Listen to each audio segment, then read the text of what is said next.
Well, folks, welcome to the Walter Bosley channel. We are live for the second time on this particular date. If you're watching this after, this is a special episode of the Walter Bosley channel. And our guest is a guy that I have known, my gosh, for 20 years now. I've published a few of his books. Let me see. Here's one of them. In fact, here's the first book of SESH HERI's that I published, the hardcover edition, which you can get at lulu.com and walterbosley.com, I think. And up there, of course, is Metamorphosis, the follow-up to it. And in those 20 years, SESH HERI and I have explored some wild ideas and shared some very strange experiences. And a lot of it is a result of the fascinating research that we have done independently, together, and in concert with each other's projects. Today is something that I've been looking forward to for a while. We kind of did a contextual preliminary live stream a couple of weeks back, and this is the long-awaited follow-up because time and time travel and time phenomena are something that we, well, fascinated with is an understatement. A lot of the research that SESH HERI has done that's gone into his works, particularly his nonfiction book, The Handprint of Atlas, these things have everything to do with time phenomena and the potential for time travel. And so years ago, all our lives, of course, like many of you, we've asked the question, is time travel possible? But in our association for 20 years, we got around to that question pretty quickly. And about 10 years ago, I think we came the closest then to our answer. And you've heard me refer to the letters, the private letters from SESH HERI that extrapolated on the discussions that we had and the investigations and the research and the analyses that we had done up till then. And this is the main envelope, by the way, that one of those letters came in. You can see how old it is, and it's fallen apart. That'll vouch for, having received these letters. Interestingly enough, folks, in May of 2014, the first one dated the 7th of May. So we are literally just a few days away from the 10th anniversary of me receiving the first of these 3 letters. Here's one right here. We're going to get into these today. Here's the second one and the third. And what's in here are some things that we took as a personal revelation that certainly other people knew. And those other people you've heard me talk about, and SESH and I are going to go into this more deeply today. But you've heard me talk about Richard Matheson and Jack Finney, and what did they know about time phenomena, and time travel. And this material, these letters, get into the specifics, particularly of what we think Richard Matheson knew about time phenomena, and time travel, and how he embedded that knowledge in his screen adaptation of Somewhere in Time. You may discover, like we did, that there's a reason Somewhere in Time is such a beloved classic. It's because it resonates with some things and flat out reveals clues. So finally, at last, Sesh and I agreed that it was time to share this data with our public, so to speak. And, keep in mind, these are our hypotheses, our speculations, but they were greatly influenced by experiences that we'd had all our lives, but in particular since around 2007. At the point of these letters, we had been dealing with this kind of stuff, the phenomena I'm talking about, the experience with it for a period of 7 years. And much of that, as you guys know, went directly into my novel, I Will See You in Time. Okay? So I've been telling you, don't ignore the fiction. Oh, and yeah, for the snarks out there, you goddamn right I'm selling a book. I'm a publisher and a writer. Get over it. So, without further ado, I'm going to bring Mr. SESH HERI to the stage for what I think is going to be one hell of an episode that you guys it's going to blow you away. So, hello, SESH HERI. Hey, Walter. It's good to see you. Yeah, absolutely. Particularly on today on this one. So, are you ready? Yes, I am ready. Jump in. Go for it. I'm going to give a little preamble to this, and then I want you to jump in, okay? All righty. So on my last appearance here on the Walter Bosley channel, I told about the relationships between T. Townsend Brown, Agnew Bonson Jr., and Robert Monroe, and how these relationships formed a circumstantial case that the Philadelphia experiment really happened, that it involved time travel, and that this time phenomena also involved astral projection. Today, I'd like to start with Edgar Cayce. In the early 20th century, Edgar Cayce did psychic readings for several famous people who were a part of the military-industrial complex.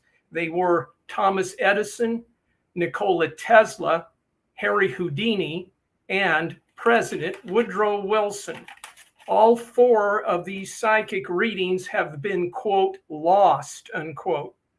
The secret association of Cayce with all of these famous individuals suggests that in the early 20th century, the military-industrial complex took psychic phenomena very seriously. By the time of World War II, the top thinkers advising President Roosevelt, such as Tesla and Einstein, were very much aware of the psychic realities of our universe. I believe that immediately following the first ship experiment in October 1943, the U.S. Navy created a study group to analyze the psychic effects of the electromagnetic field, including the phenomena of astral projection and time displacements. I believe that in order to find the right kind of people to serve as test subjects, the project planners had to go outside the pool of military candidates and recruit from the civilian population. The military understood enough to begin searching through people in the arts, painters, sculptors, actors, dancers, singers, musicians, and writers. But not only did these recruits have to be natural psychics, they also had to be able to keep a secret. So the military devised certain psychological profiles and tests to find trustworthy candidates. I suspect that one of these recruits was one Walter Braden Finney, who in 1943 was known simply as Jack Finney. I think part of Jack Finney's psychological test was a writing assignment coming from Cosmopolitan magazine.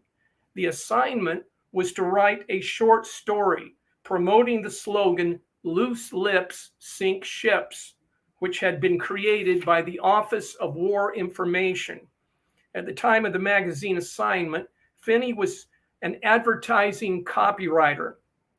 Finney's story, "Someone Who Knows Told Me," was published in the December 1943 issue of Cosmopolitan magazine. With this story, I believe Finney had passed his test. After this, I believe Finney was visited by a representative of the U.S. government. He came by Finney's office, introduced himself, and the two men had a talk. How do I surmise this? Because I believe that Jack Finney's 1970 novel, Time and Again, has opening scenes based upon Finney's personal experiences at the end of 1943. Time and Again has been considered a fantasy science fiction novel. Roger Ebert described Richard Matheson's literary genre as being pseudo-realist. This label could also be applied to Finney's works as well, unless you understand more about Finney and Matheson. These two writers were actually working in the genre of what I call fantastic realism. That is, a work of fiction that seems to be written in the genre of fantasy, but with a little more knowledge on the part of the reader, it is realized that it is actually a work of realism. The fantastic background story elements are real. This, I submit, was the case with both Finney and Matheson, as we will explore today. In that early winter of 1943, I suspect that Jack Finney, just like his fictional character, Simon Morley, was approached to become involved with a secret project involving time travel. Yes, time travel. And now I'd like to open this discussion to Walter Bosley and to this very subject of time travel, Jack Finney, Richard Matheson, and to some letters I wrote to Walter almost 10 years ago. Walter? Well, yeah, almost 10 years to the day. And Yes. you would you like me to read them? You can read them if you want, and we'll, take them a step at a time here. Okay, let's do it. As Dr. Joseph Farrell likes to say, there's a lot to unpack here. Yes, yes. And that's the one thing, when I was looking through the letters again, that I realized I wrote this thing like an abstract for a thesis. So It's very condensed. It implies a whole lot, and we can try to unpack a little of that today. Absolutely. Let me get going here. This first letter was dated the 7th of May, 2014. And it really opened up a period of time in that year for us. Yes. That I'll talk about later, the impact that it had. But the first letter dated May 7th, 2014. Walter, this letter was begun in April. Due to the recent information you've given me, I have rewritten it here, adding further elaborations and clarifications. My views on time. Time is the measured awareness of change in relation to an unchanging potential. This potential is perceived as ether, but is actually the potential capacity of storage in a finite information system, i.e., memory capacity in a consciousness. Therefore, space-time is virtual. It is experienced information. All changes can be analyzed into fundamental units that are rotations. A single rotation about an axis constitutes a unit of time, as with a clock hand returning to its original position. Time is a fundamental characteristic of nature, or experienced information. The vast collection of rotating bodies in the universe nest harmonically into a series of time intervals governed by the number 9. The reason time harmonics are structured according to 9 instead of 8, as with sound harmonics, is because of the nature of rotation itself. I am convinced that the ancient Egyptians understood time harmonics as I describe above. When I say ancient Egyptians, I am referring very specifically to a few high scribes in the so-called House of Life, a library, school, and secret society located in Heliopolis, or On, during the third and fourth dynasties of the Old Kingdom, the time when the Osirian myth was created, or adapted more likely, from an earlier Atlantean myth. It was during this period, I believe, that the so-called Heliopolitan Aeneid was created and established to encode already ancient knowledge about time that was used at the Giza complex in that Atlantean era. The Ennead, which is Greek for 9, were not gods as we moderns use that term. Some members of the Ennead had already existed as gods in Egyptian religion, but when they were recruited into the 9, they took on a different meaning. I am in basic agreement with Schwaller de Lubic's that the 9 were principles or abstract ideas expressing fundamental functions. I would further emphasize that the 9 are fundamental natural principles. They are the basis of the Heliopolitan religion practiced by the high priests and kings of Egypt. This religion is important because it is a garbled version of the earlier, more advanced Atlantean philosophy, of which the Giza complex is the greatest remaining legacy, an interdimensional machine. This Atlantean philosophy, above all, was concerned with the way in which man experiences reality, i.e., man is immersed in nature, and nature fundamentally is time. I believe the very word, usually translated as God, or netter, which is spelled NTR, and is symbolized by a flag, should be pronounced as our word nature. I believe our English word nature was derived from netter, NTR, or the flag, via the Latin word natura, or born, produced. This meaning, I believe, was one of the connotations of netter, as will be shown in the following. For to be born is to manifest at a specific time and place in a relative orientation to the rest of the universe.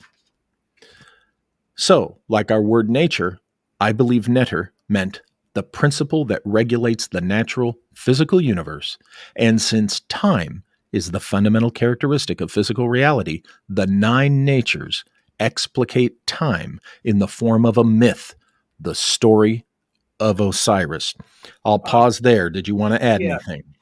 Yes. I think that sets it up very well.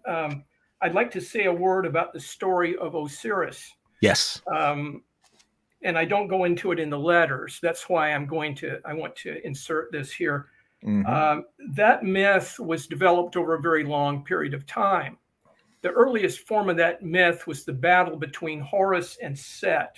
And then later on, it was elaborated upon. And in the New Kingdom, you have the story of Osiris being put into a chest by his brother Set, and they put him off down the river. They kill him basically, and then Isis rescues him, so to speak, and then later on, Set cuts Osiris up into 14 parts. So it's a very elaborate myth. It has a lot of meanings related to alchemy, but it's all about time. Alchemy is about time. So you have these 9 gods, and there was this, I'm going to call it a teaching tool that the ancient Egyptian scribes had that we're going to get into. Why don't you continue on reading the text? Will do. The next page, we're going to come upon an illustration, which I've blown up here. Oh, thank you. Thank you. Because that page right there, folks, that we're going to get into has everything to do with a subsequent experience I had. And after we go into that, I'll share that later. Okay. So after where I left off, SESH has a little kind of chart here. I don't know if you can see that, a chart. Atum creates the 9 natures, okay? Shu is the void. It's dry, it's male. Tefnut is the void, wet, female. Okay, you guys. Geb is earth, male. Set means opposition. It is male in its nature. Nephthys, opposition, female in nature. Nut is sky, it's female. Osiris represents life, death, and is male in his nature. Isis, of course, fertility, female. And Horus, birth, rebirth, which is male. Notice the going back and forth.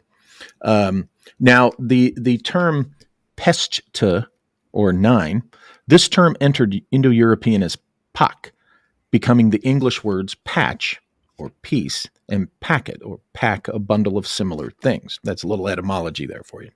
The 9 natures were created to be personifications denoting primary functions in the topology of rotation. This topology, reduced to its essential structure, is that of an equilateral triangle rotating around its own center.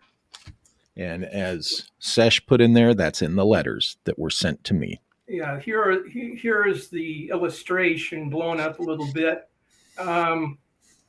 So to understand this, if I had more time, I could have actually created a very elaborate device, which perhaps the ancient Egyptian sages actually had such devices to teach their students.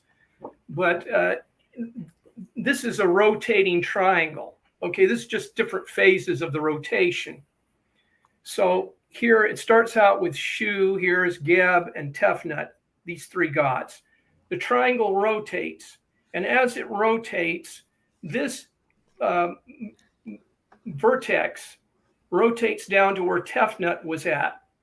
But when the triangle gets to where it fulfills the positions of all the vertices of where it was here, these vertices become another personification. So when it's here, it becomes Nephthys. It was Shu. It turns into Nephthys. Why? Because it's an entirely different orientation to the larger universe.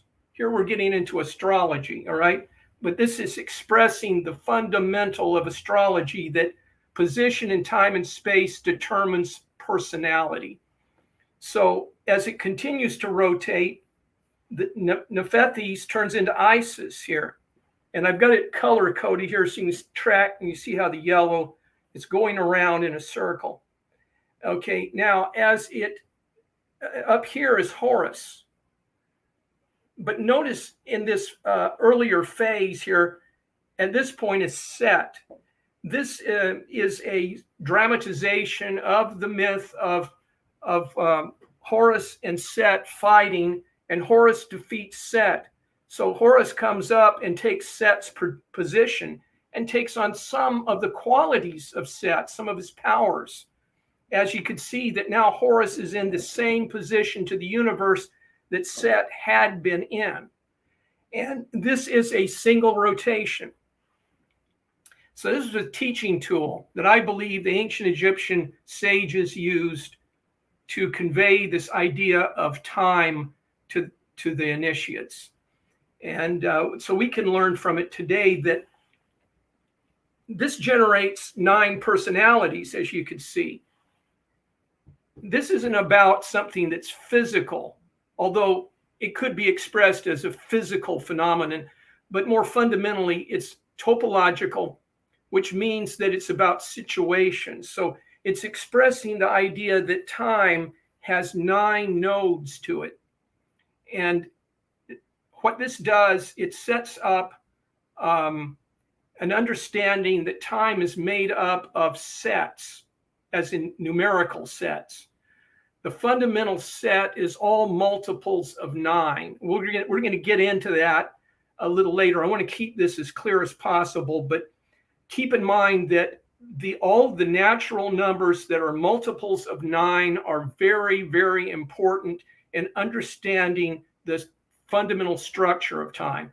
And this is how how this arises. This is why multiples of 9 are so important, because what they are, they're harmonically related to each other through this principle of rotation. Okay, Walter, take it away. I will continue with the letter. Now on the same page in the original letter, as you can see, that was sent to me, I'll continue with the text that, further explains what SESH was just, what you have here. Okay, a single rotation of one of these circles with the triangle in the middle. A single rotation produces 9 topological transformations of all the vertices of the triangle. That is, each vertex is reborn with a new identity when it reaches the same position of the preceding vertex.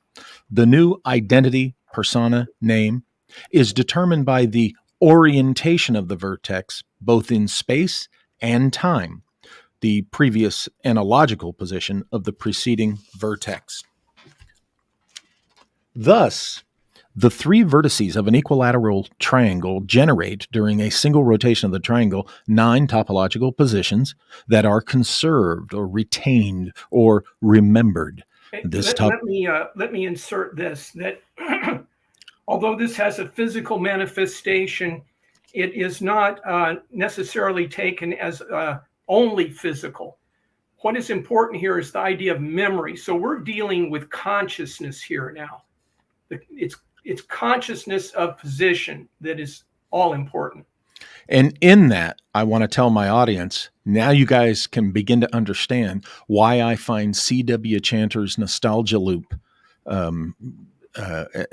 travels through time to be so significant and substantial. So go back and watch that C.W. Chanter's nostalgia loop, because that's what SESH is talking about with memory and such. So I'll continue. This topology is dramatized in the ancient Egyptian myth of Set cutting Osiris, and in turn Horus cutting Set. Note that in the end of the rotation, the vertex that was Set cuts the position that becomes Osiris, and the vertex that becomes Horus cuts the position once held by Set. In the Osirian myth, when Horus kills Set, Horus takes on some of the qualities and powers of Set, just as the Horus vertex assumes the orientation of the Set vertex.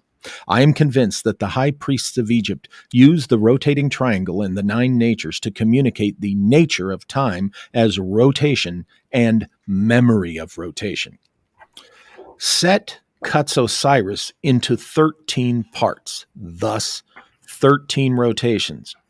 And there is an equation offered here that you start paying attention to these numbers. 13 times 9, okay, equals 117. Keep that number in mind, 117.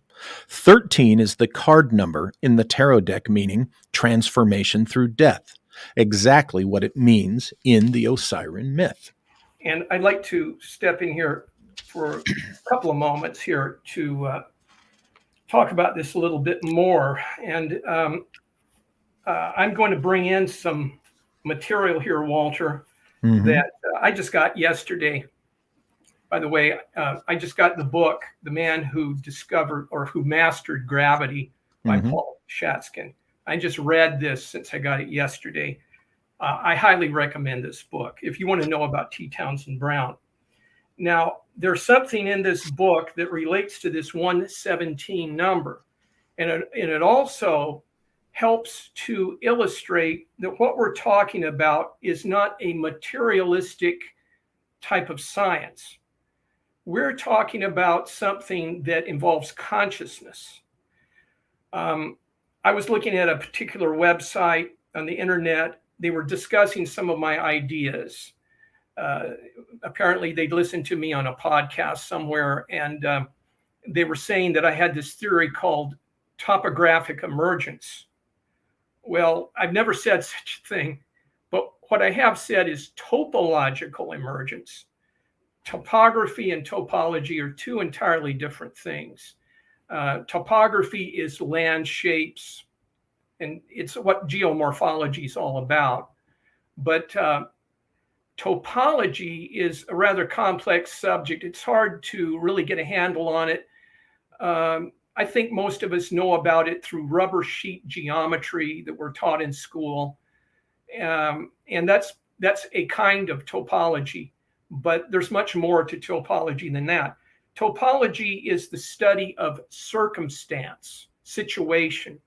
And a situation can be manifested in many different ways. It can be in a mathematical equation. It can be in ideas and feelings. So topology is a very broad subject. But so here one of the things when I'm talking about, when I say topological emergence, I'm challenging the whole view of causality as it has been presented since Newton. Newton presented what has been known as the mechanical philosophy, and it's basically an idea about causation, which is sequential. And so I have a trick question for you, Walter. Who was when Newton released his Principia Mathematica? Who was this is a famous scientist now of Newton's era. Who was in greatest disagreement with the idea that the mathematical philosophy completely described reality? Can you think of the person who was completely in disagreement with that? Oh, Trick question. I don't know why, because Hegel's of a different era. I don't know. You It's got me not there. fair. I'm sorry. It's Newton It's himself. Newton. It's Newton himself. He was in contradiction with himself, right? Newton was an alchemist. And in alchemy, you have a completely different conception of causality than you do in the mechanical philosophy. Mm-hmm. The mechanical philosophy was an abstraction from the total corpus of alchemy, and Newton well knew that. And his greatest interest, well, he called it theology. He was interested in theology, but that was code for alchemy. This whole idea of the mechanical philosophies come down to us and is conditioned the way we think about everything and causality. But my view of causality is the alchemical view, and that is causes are seated deeply in reality, very, very deeply. And sometimes we can see those causes visibly, and that's Newton's mechanical philosophy coming into play. But oftentimes, effects will manifest suddenly out of nowhere. And Carl Jung, he said, he called it acausal. Well, it's not acausal. It's deep causality that we don't understand. But the causes are there, and they are not just physical. They can be caused by consciousness. And this is where the whole theory of synchronicity comes in. So what we're dealing with here is deep causation in the study of time. And this number 117 is very important because it's the number of transformation through death. And particularly in time travel, you're dealing with that kind of phenomenon where you're dying away from one time and you're being reborn in another time. You're reincarnating, but it might be in the past or it could be in the future. Now, I'm going to present something here from this book, Man Who Mastered Gravity. And I just read it last night. I hope I have my bookmark here. Okay. Oh. Okay. Now I want you to listen to this carefully, Walter. I want you to listen too, because I think you've kind of skimmed this book, but let's go back. This is an episode that happened to T. Townsend Brown when he was serving on the submarine S-48, and they were going through the area around Cuba and doing depth readings of the gravity field at the bottom of the ocean. They were stationed in Guantanamo Bay at this time. Let me just read this passage. While the S-48 was outfitted for the mission at Guantanamo Bay in Cuba, the scientific crew lodged about 30 miles away in the city of Santiago. At 1:17 a.m. on the morning of February 3rd, 1932, all hands were awakened by a frightening encounter with gravity and the impact it has on buildings when their masonry foundations are shaken by a severe earthquake. The ground shook for nearly a minute, during which Brown recalled, "We were awakened amid indescribable terror It seemed everything was either roaring or cracking. The lightly built Spanish walls of the Casa Grande Hotel where we were staying were parting in big cracks and crashing together every 2 seconds. The floor was heaving and the furniture rolling. After the shaking stopped, Brown fumbled through the darkness for a flashlight. He and Harry Hess, another member of the scientific team, stumbled their way down a twisted and shattered stairway in a series of jumps. When they reached the second floor, they discovered that a large section of one wall had fallen into one of the hotel rooms, scattering plaster and lath across the bed. Pushing the rubble aside, peering under the bed with their flashlights, they were startled to find Dr. Mintz huddled beneath the bed frame. Hess and Brown pulled Dr. Mintz to safety, shaken but uninjured. Just as they reached a vacant park across the street, they turned around to see the roof of the hotel come crashing inward, crushing what was left of the space they had just escaped. 117. Now, if we're materialist, we will say, well, so what? 117, it just happened to be a number. Who cares? I care because I understand how time is so important. And these things have happened to me in my actual life of time encoding meaning. 117 in traditional numerology means hope.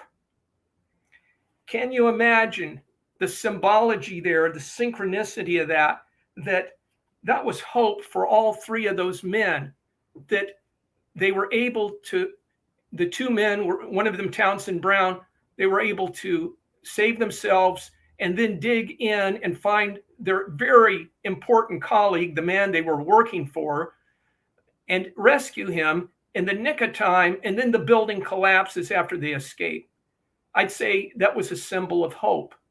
So, when you're dealing with the tarot deck, number 13, they call it the death card, because it's usually a skeleton on that card. And you think, well, that's a very negative connotation. No, it's transformation through death is what that means. And that's what 13 means. It also is about rebirth, because, and I said this earlier, that 13 symbolizes the water breaking in the birth process. And by the way, Harry Houdini, his whole karmic frequency was the number 13. That's for another show, but I'm trying to give a picture here of the meaning of these numbers. 13 times 9, 9 is the basic principle of time, is 117. So this is the transformation through death, through time. It's about the Osirian myth. So where do we find this number so flagrantly presented to us as a symbol? I'm going to let you go ahead, Walter, with the letter to answer that question. The letter. Yes. Page number 7, I believe. Right. Oh, I had to find my glasses there. Sorry about that. We're getting older, Jim. Or Yeah, Sesh. both of us. Me most. In the Osirian myth, Horus pursues Set for 80 years, thus 80 rotations, 80 times 9 being 720. Remember, folks, keep track of these numbers. Isis discovers the 13 pieces of Osiris, but a 14th piece cannot be found, and that is his phallus.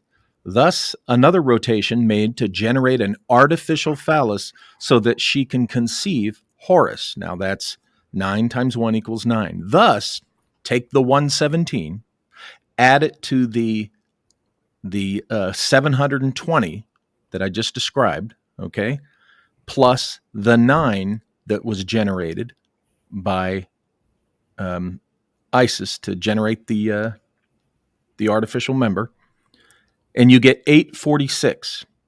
Remember the number 846. We will come upon it again shortly.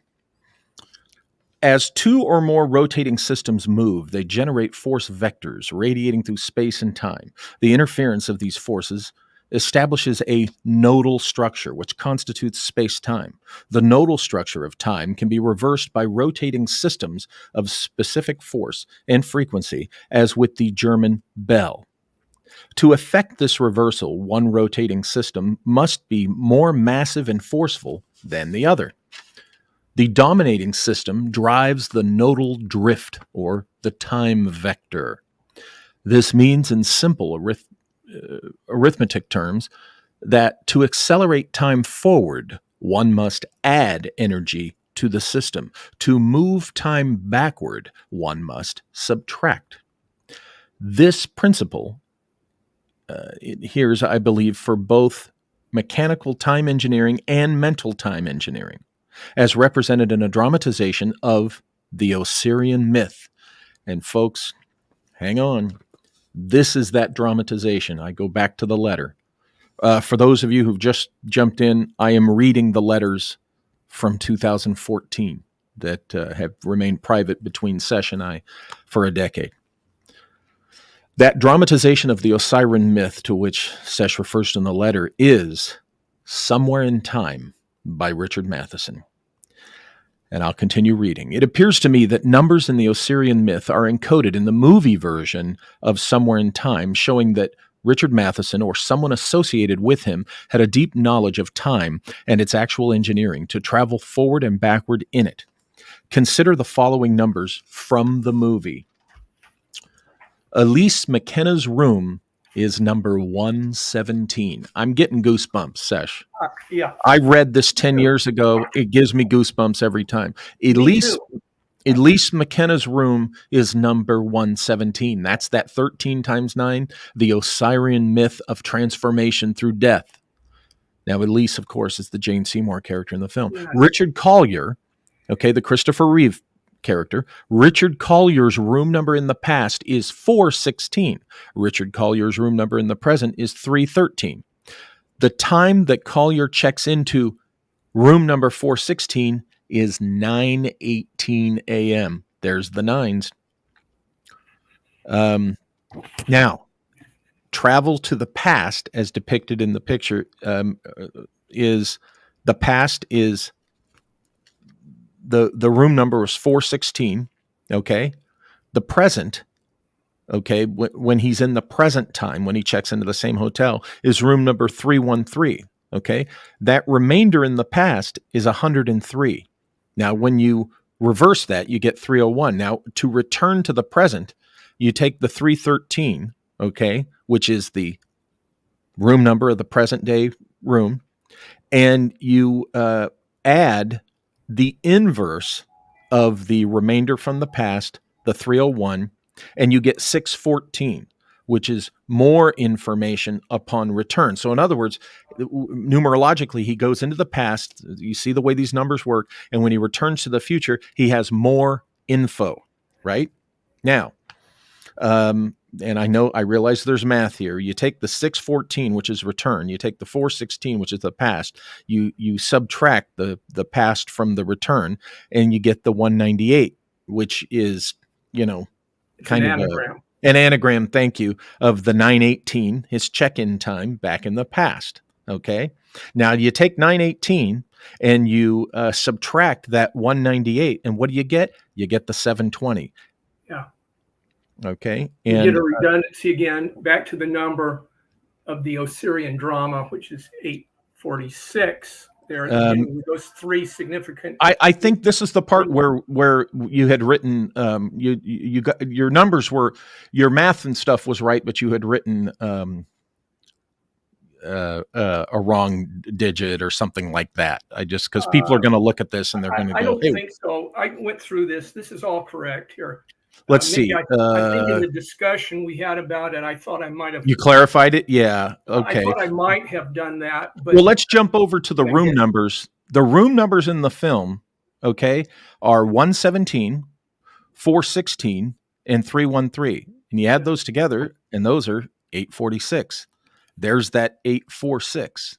Okay. I'm trying to find, where is that at? That is the number. Room numbers. It's on page 9 of the. Yeah. Right there. 846 is the number of the completed Osirian drama. Yeah. Okay. Now, there is a note here. The name Collier may have been chosen to evoke Collier's Encyclopedia, The Physical Universe as Information, which is an interesting note. Note that Richard Collier, his first name Richard, is the same as Richard Matheson. And Richard Matheson's on record of saying that when he wrote this, I want to get back into the writing of this a little bit, but when he wrote this, he imagined himself as Richard Collier. Therefore, he's identifying with the character. And even in the making of the movie, there's an interesting thing that happens in the actual filming where Richard Matheson actually plays the role of Richard Collier for Jane Seymour. Do you know about that, Walter? No. Okay, so there's a filming, when they're filming this scene where Elise McKenna, played by Jane Seymour, is declaring her love for Richard Collier from the stage, if you recall. Very powerful moment of the film. Yes, it's very powerful. But after they filmed that, the director said, I want you to do it again. It's just not quite there yet, what I want you to do. And so in the second take, they cleared out all of the audience from the theater. And Jane Seymour stood there on stage and did it to an empty theater, except for one person, Richard Matheson, who remained. And she spoke to Richard Matheson as if he were Richard Collier, as if he were, the character he was identifying with. Yeah. And it made that. And afterwards, Richard Matheson said, I got this strange feeling. And he called his wife up and he says, I'm coming home. It was so overwhelming. It hit him. Experience. I find it interesting. Richard Collier, look at those initials. And Matheson's son, who went on to become an award-winning author in his own right, is named Richard Christian Matheson and goes by R.C. And, and there's another little tidbit here. Let me stick this in really quick. I know we don't have a lot of time. So Richard Matheson's full name is Richard Burton Matheson. Richard Burton. I tend to think that his family had some kind of awareness or connection to Sir Richard Burton and all of the esoteric knowledge that Burton had and going down to South America and all that. And that plays into why perhaps I believe Richard Matheson was chosen for this time travel project in real life. Yeah. There's couple of more things I wanted to say about this. I know these are a lot of numbers. I don't know if a lot of the viewers are following us in our line of argument here, but the one thing I think they should take away from this is there is pattern here. There is too much pattern to say they just pulled these numbers out of a hat and used them in the story. Yeah. No, there's a purpose behind this. Yes. They're telling the audience something. Yes. And so they went to great, if you look at how it's filmed when they go in and out of the hotel rooms, particularly Elise McKenna's room of 117, the camera's right there on that number between the two characters. It's framing that number and it stays there, Yep. So the audience can really see 117. Yep. And so I will, I'll go on. Okay. This now referring to these numbers we just presented that are in the film Somewhere in Time. This numerical analysis shows that Matheson was using the numbers in the Osirian myth. Also, his very story is the Osirian myth, with Collier as Osiris, McKenna as Isis, and McKenna's manager, Robinson, as Set, who binds Collier as Set did to Osiris. Collier, like Osiris, dies in the end to rejoin McKenna, or Isis. Notice Elise, Isis, the similarity in those names. Yes. To rejoin her in the afterlife. By the way, just a quick note in case you guys don't know, Richard Matheson also wrote the novel from which the movie was adapted, and he was the one who adapted the novel to the screen. I'll continue with the letters. We'll get into that. Yeah. Much can be said about Somewhere in Time, as we have already discussed to some extent.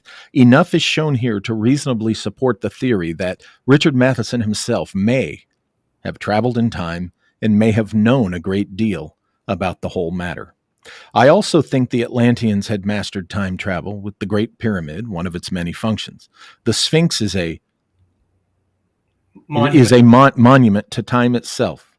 I believe it memorializes the 9 natures of Shu, the lion in the beginning of time, and Horus, the man's head, the culmination of time, perfected man in the physical universe. I think that's a good place to stop for the moment. Yeah.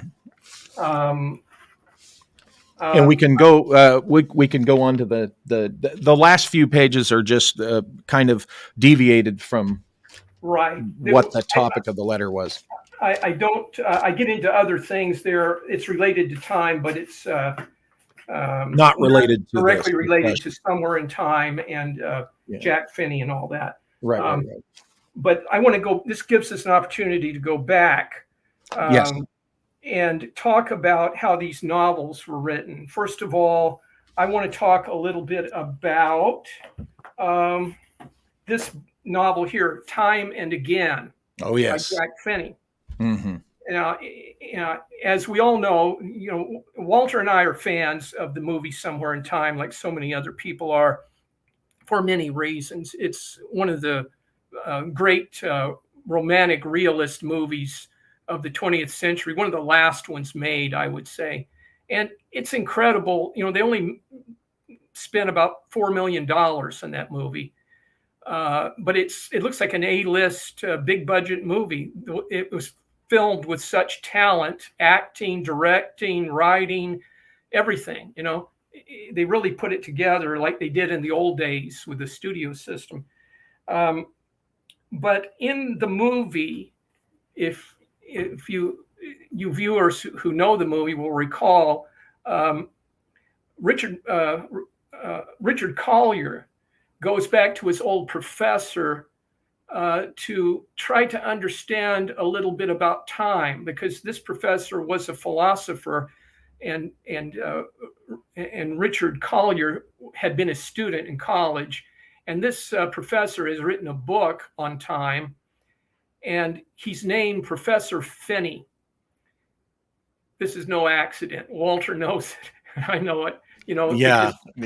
Jack Matheson and Finney were contemporaries, of course. Finney had published his novel Time and Again in 1970, and the Somewhere in Time novel was published in 1975. And these guys, they knew each other. They were colleagues of that same era. Yes, and in fact, there's a movie. It was a TV movie, came out in 1977 called Dead of Night. Not to be confused with the 1945 Dead of Night with Michael Redgrave, but in this was an anthology, and one of the stories in this anthology was written by Jack Finney. And I hope we have time to talk about it a little bit more, but I can see we're pressed for time here. But I want to get to Jack Finney's novel, Somewhere in Time. I believe that... you mean Time and Again? Oh, Time and Again. Yes. Excuse me. Time and Again. Yeah. I believe Jack Finney was actually recruited for a time travel project in late 1943. And the opening sequences in this novel describe that project. It was in a big building, multi-story building, about maybe 8 stories tall. They took out all the floors and they put what was like movie sets in this building. Mm-hmm. And the people, the recruits, the time travelers, had to stay in this environment. Say it was a farmhouse in 1908, and this person would have to live in 1908, and they give him a morning paper every day, and he would go through the motions. And eventually the idea would be that he would be conditioned to all the circumstances of 1908, and through a process of self-hypnosis, an immersion. It was immersion. He'd be immersed in all the information of 1908. Remember the rotating triangle? He was like a rotating triangle trying to get to that point of an environment, a situation, a circumstance where he could condition his subconscious mind to go to that point of 1908. So the project manager takes him through these catwalks, and they're looking down through the building and all that. Mm-hmm. So he's initiated into this project, and eventually actually becomes one of the time travelers. Yep. But right before he gets into actual time travel, he's with his girlfriend in New York. She owns a antique shop. And I'd like to read just a little passage, if I could, Walter. Yep. Because this is very important in understanding what we're going to be talking about in just a little bit here. He's talking about being in her shop and the things he was encountering. And whenever there's been a time, or when I've had to wait for Kate, as I did this morning, I usually sit down with one of the stereoscopes, the viewers she had, and one of several big boxes loaded with old stereoscopic views, mostly of New York City. Because I've always felt a wonder at old photographs, not easy to explain. Maybe I don't need to explain. Maybe you'll recognize what I mean. I mean the sense of wonder, staring at the strange clothes and vanished backgrounds, at knowing that what you're seeing was once real. That light really did reflect into a lens from those lost faces and objects, that these people were really there once, smiling into a camera. You could have walked into the scene then, touched those people, and spoken to them. You could actually have gone into that strange, outmoded old building and seen what now you never can, what was just inside the door. The wonder is even stronger with old stereoscopic views, the almost but not quite identical pair of photographs mounted side by side on stiff cardboard that, looked at through the viewer, give a miraculous effect of depth.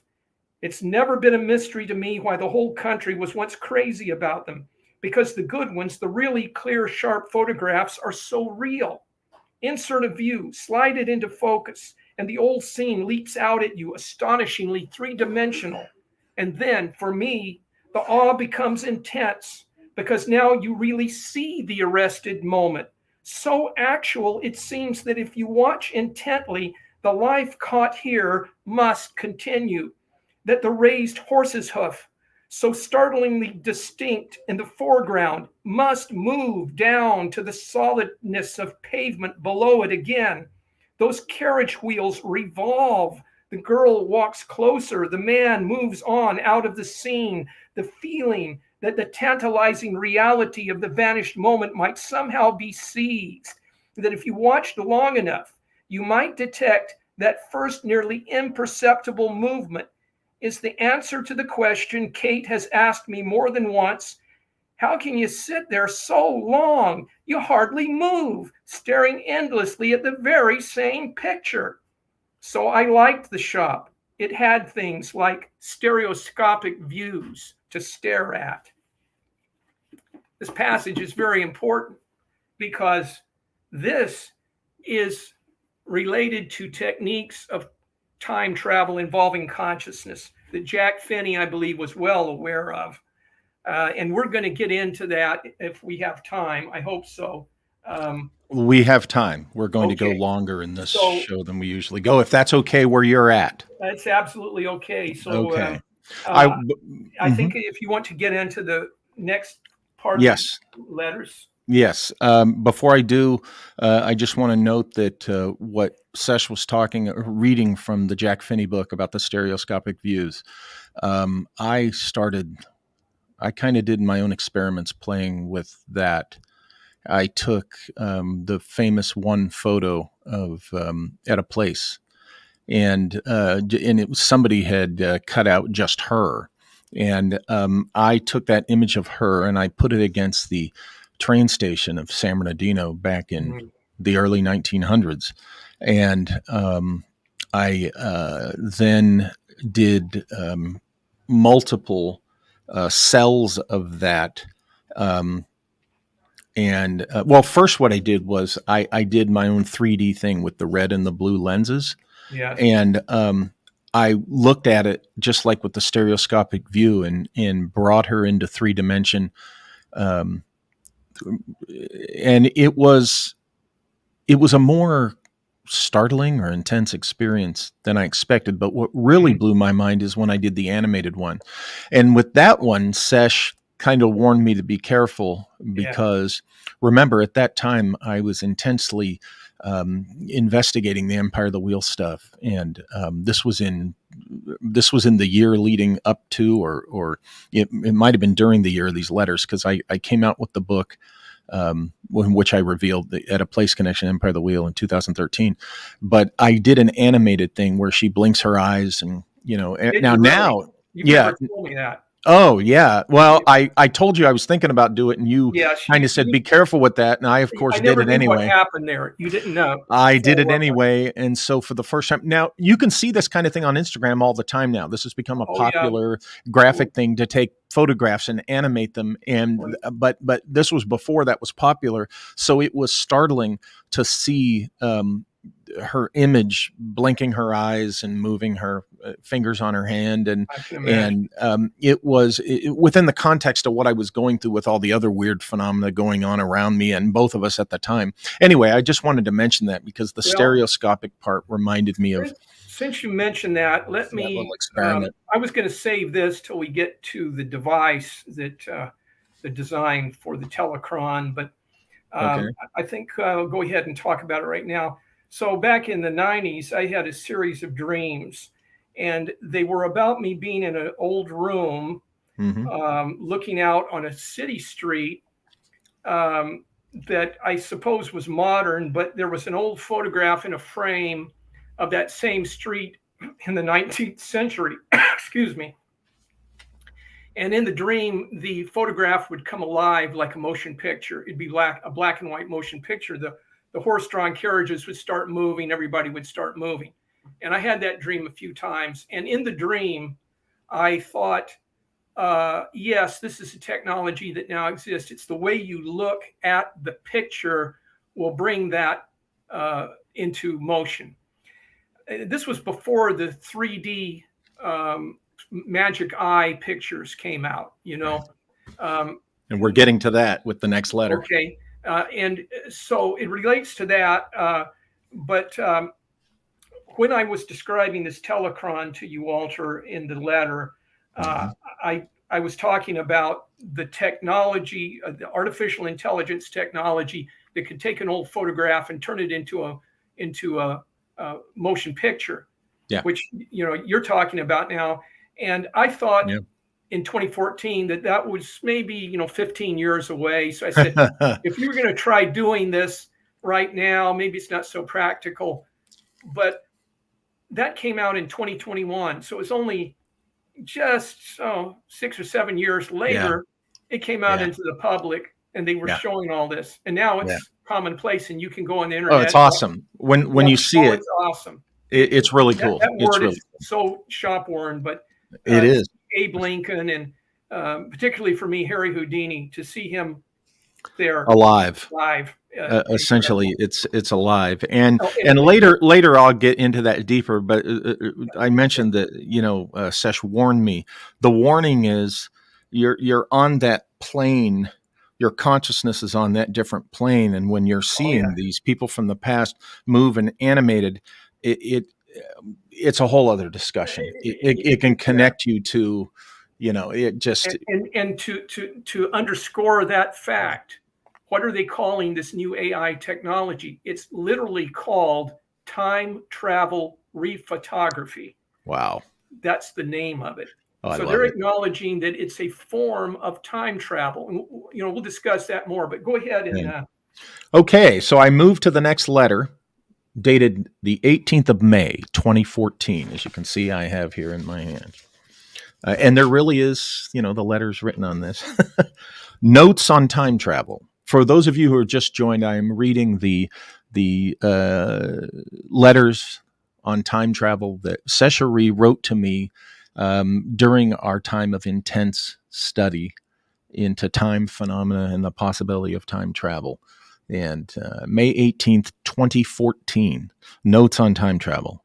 Just as Hero's steam engine was treated as a mere toy in ancient times, when it was in fact proof of concept of a working machine, so also in our times, the magic eye 3D pictures are treated as mere toys, when in fact they are proof of concept of a basic principle of the human mind, a principle suggestive of a working mechanism to access multiple dimensions.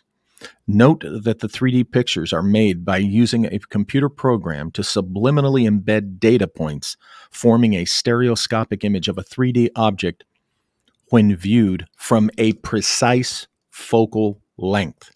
Initially, the viewer consciously focuses his eyes at various focal lengths until, by trial and error, the correct focal length is achieved, resulting in the perception of depth in the page. At this point, some unconscious automatic visual focusing program in one's mind takes over the focusing of the eyes. The focus of one's eyes locks into the exact focal length required to perceive the stereoscopic image, and no further conscious effort is required to sustain the correct eye focus. One can then move one's eyes over the page in voluntary motions to visually observe the various parts of the detailed three-dimensional imagery, but all the while making these voluntary conscious eye movements, one's eyes continue automatically to maintain the correct focal length to perceive the visual information as a 3D image. Note that the resulting experience is one that is both consciously voluntary and unconsciously involuntary. One can interact with the information field voluntarily within an automatic domain of information processing. That is, part of the epistemological process is voluntary, part is involuntary, but not of a normal type of automatic visual data processing. The involuntary process is unconscious or subconscious, indicating that there is a program, so to speak, in the mind to decode information apart from conscious awareness. This strongly suggests that many other such programs exist in the non-conscious portions of the mind. Psychological research supports this idea. For example, people conditioned to react to a non-audible sound will react to the non-audible sound even when physical stimuli is not applied. The sound is heard at an unconscious level of perception. Most of what we do, walking, forming words to talk, blink, drive a car, ride a bike, etc., is controlled by behavior programs in the non-conscious parts of our mind. Those who experimented with hallucinogens in the 1960s stated that various drugs allowed conscious access to these unconscious programs so that one might reprogram the unconscious mind or create new programs. I strongly suspect that one of the primary unconscious programs in the mind is one that we might call Chronos, the program that regulates our mind's perception of this space-time manifold or dimension, or if you will, reality program, metaphorically of a computer program.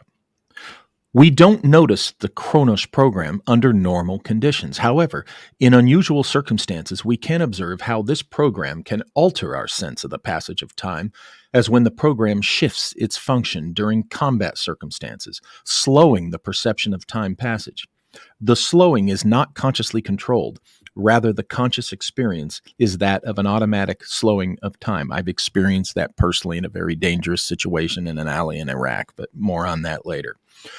Perhaps an important part of this unconscious mind program is when and where on the space timeline that the mind is aware, the now orientation position of mind interface, incarnation.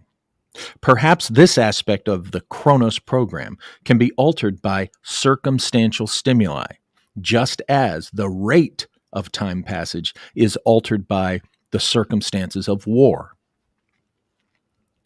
How could space-time orientation be so altered by stimuli?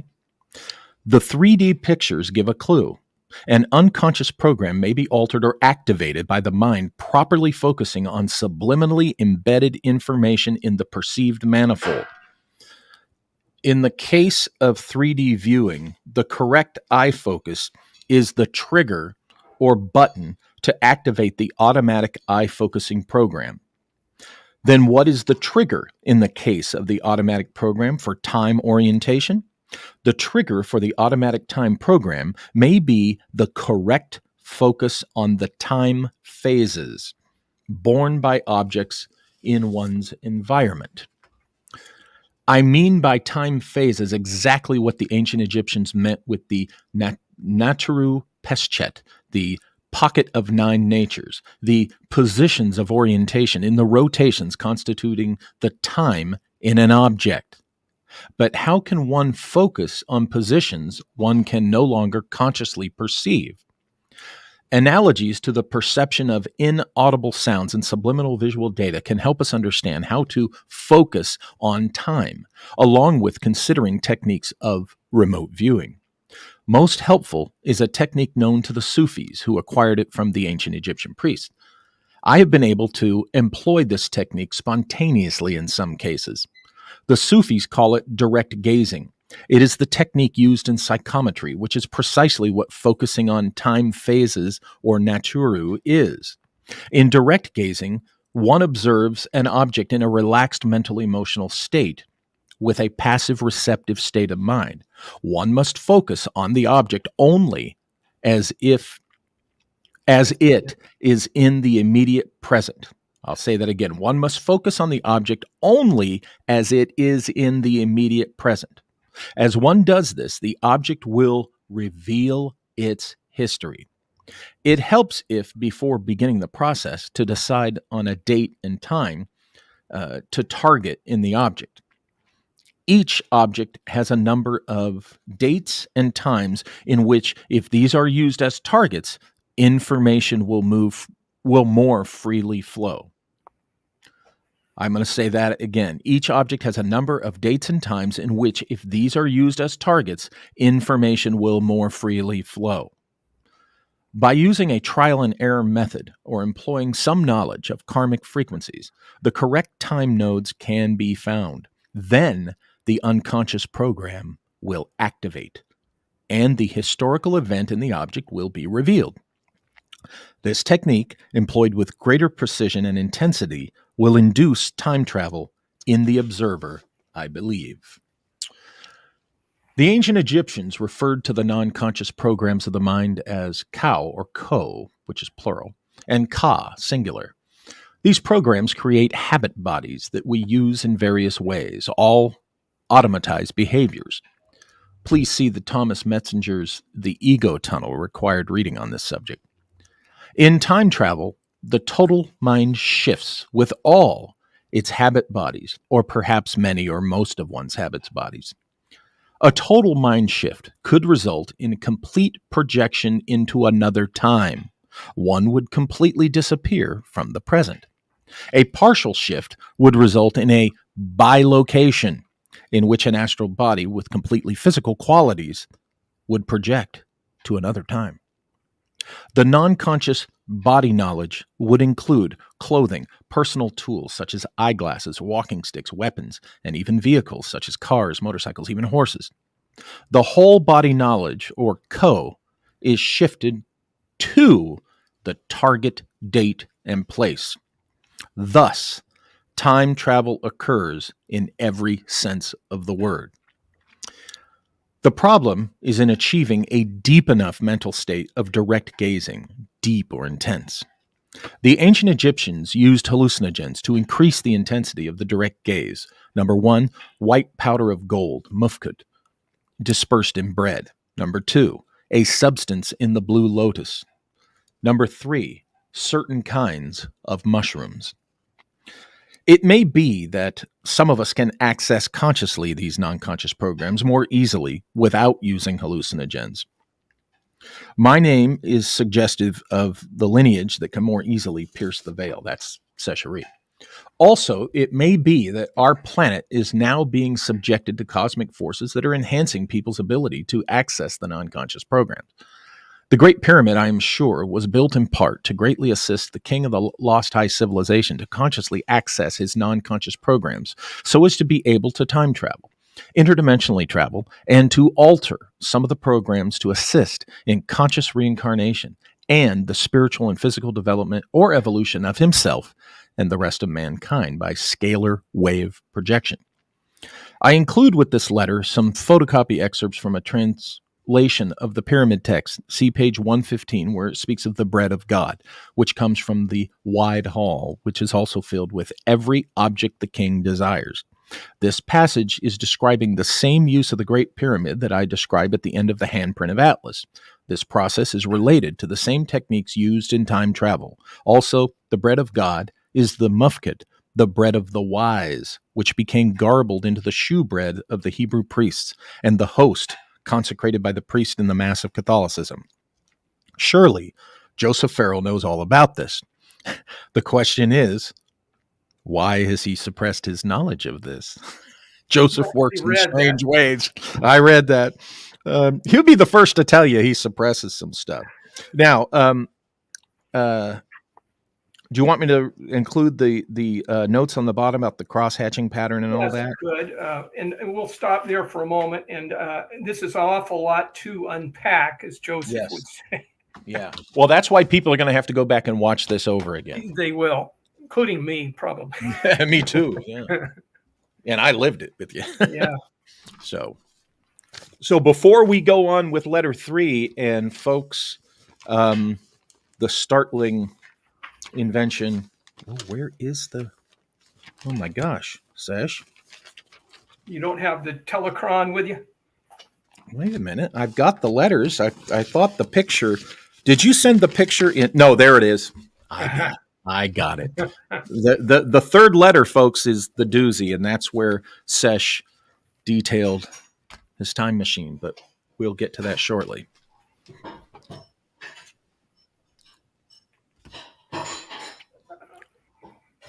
Did you want me to continue to the third letter? You were going to read or comment on right at the bottom. I made a little note. Yeah. That's right. I apologize. Here we go. The cross-hatching pattern. Here's the cross-hatch pattern, folks, if you can see that. It's just like a chain link fence, a cross-hatching pattern found in the ancient Egyptian snail pictogram, the horned snail. It's also in the Mayan pictogram, meaning bundle. They also have a horned snail in Mayan, and it has exactly the same meaning in both languages. It's about space-time. With the Mayans, they use it in their calendars. It's about carrying over the temporal burden from one month to the next. And so they have it's like a little tramp's bundle, with a tie at the top, but it forms kind of a horn similar to the horned snail. It's the same idea. It's a very ancient symbol. I believe it goes all the way back to Atlantis. So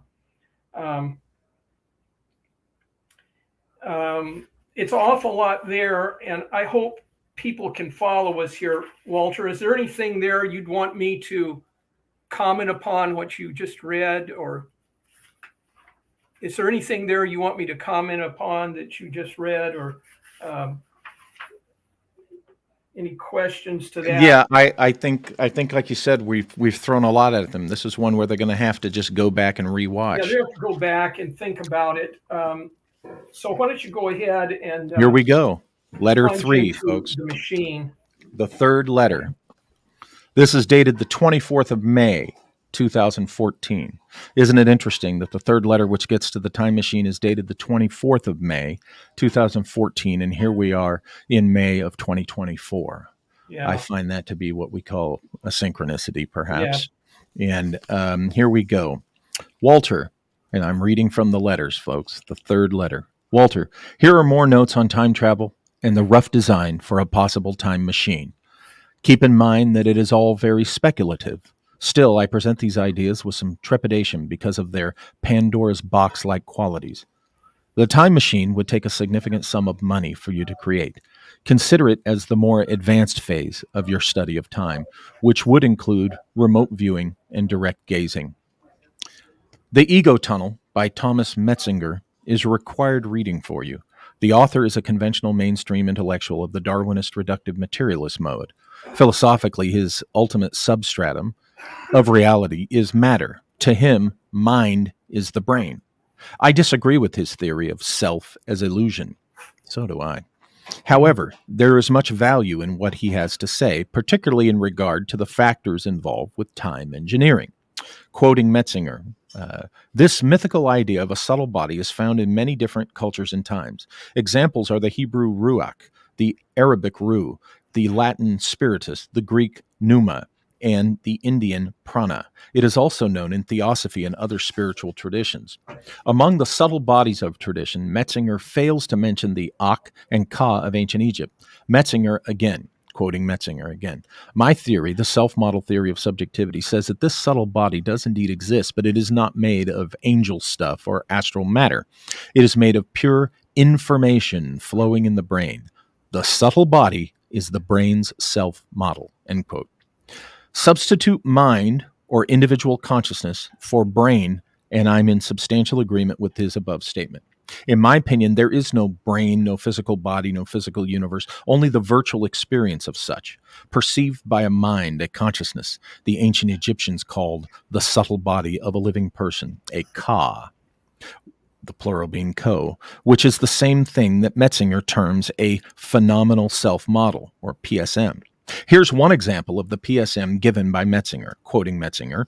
University of Pittsburgh psychiatrists Matthew Botvinnik and Jonathan Cohen conducted a now classic experiment in which subjects observed a rubber hand with their own corresponding hand concealed from view by a screen. The visible rubber hand and the subject's unseen hand were then synchronously stroked with a probe. After a certain time, 60 to 90 seconds, you experience the rubber hand as your own, and you feel the repeated strokes in this rubber hand. End quote. Metzinger also describes a number of other experiments that demonstrate how the PSM can be projected to mannequins and 3D computer-generated virtual bodies. Remember Louis XV, Vaucanson, and the Bleeding Man? Such experiments show, I believe, that what we experience as material reality is actually only information from which programs in our minds interpret into a virtual reality of 3 dimensions: color, sound, smells, pressures, temperatures, etc. Usually we do not experience the programs themselves, but only the contents that they process. However, we sometimes get a sense of their existence when we switch, so to speak, from one program to another, as with the magic eye pictures. Space-time, as we experience it, is, in my opinion, only one of these information programs. There is no out there. Locality is an experience had while in the space-time program. While in the program, locality is real. Outside of the program, it is recognized as an illusion. The Magic Eye 3D pictures show that the human mind has a kind of search engine program to seek, match, recognize, select, and enter or use other programs.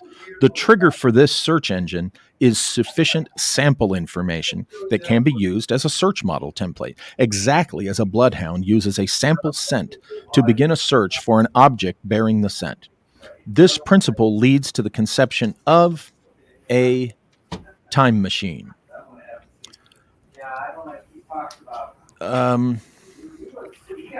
Hey, could you turn your microphone off a little bit, or? Can you hear me all right? Yeah, but can you? I was hearing the talking in the background. Yeah, I told him to be quiet. Oh, I told him politely, I hope. Okay. So now we're to the time machine, the telechron. And what I'm going to do is I'm going to show you the picture. Do you think the audience could hear you all right there in that? Oh, left? yeah. I think they can, but it is kind of distracting when there's Yes, noise it in is. the background. But Right. here's the picture that was in the letter, and SESH has a copy of it. Yeah. I will continue reading. If you want to hold up the picture while I'm Okay. explaining this. See if I can. Okay. The image is the telechron, as SESH calls it, in operation with the chrononaut on the rotating platform. The telechron is an alchemical device to assist a subject in accessing the power in his mind to travel in time. As the good witch said to Dorothy, "You have always had the power." The telechron is a system of devices organized for use based upon the theory that everything is information. All technical devices in this system presently exist, although acquiring them would be fairly expensive. Here are the devices. Number 1, a virtual reality helmet as described in the ego tunnel. Number 2, the information or software that provides the sample template to trigger a program search in one's mind. All information in the universe is in one's mind. The kingdom of heaven is within you, so to speak. Thus, all time, all space, the Akashic records, as they are called, we can create the sufficient sample template one way by A, old movie footage, B, convert old movie into a virtual reality program that is three-dimensional, colorized, increased in focus and detail, and add stereophonic surround sound, add scent, temperature, air currents, etc. C, part C, design CGI virtual body of subject or the chrononaut that is controlled by one's brain waves detected through sensors in virtual reality helmet. While wearing the helmet, the subject perceives his virtual body as positioned in the same space as his actual body. 3, a mechanically rotating platform that moves at about the speed of a carousel. Does this sound familiar, folks? The chrononaut stands on the platform while wearing the virtual reality helmet and viewing the images produced by the helmet. The chrononaut stands under a framework attached to the platform. The framework is shaped and proportioned according to the dimensions of the Great Pyramid. Part 4. This whole device is housed in a building located upon a ley line or telluric current to take advantage of what I call dimensional crowding. The telluric current contains more information than surrounding space, scalar energy, so to speak.